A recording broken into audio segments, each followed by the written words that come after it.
Hello everyone, welcome back to my channel. আজকে finally সেই দিনটা চলেই এলো। আজকে আমার জাততো দিদির বিয়ে।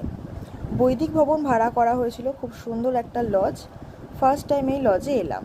সঠিক সময়ে বিয়ে করবার জন্য বড় এসে উপস্থিত। মা জেঠিমারা মিলে বরণের পর্ব সেরে নিল। এই বছর কাদের কাদের বিয়ের নেমন্তন্ন আছে, এরকম 4 দিন ধরে বিয়ের নেমন্তন্ন পাবে, তোমরা অবশ্যই আমায় কমেন্ট করে জানিও।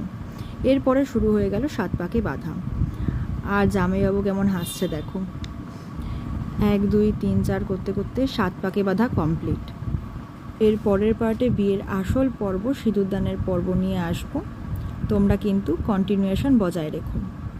আর এখানেতে বড় না কোণে বড় করে একটু মজা করা হচ্ছিল। এই হুল্লোড়েতে একটু ভয়ের আশঙ্কা থাকে, তাই না করাই ভালো। ভিডিওটা ভালো লাগলে অবশ্যই লাইক করো, কমেন্ট করো। দেখা হচ্ছে পরের মিনি ব্লগে। বাই।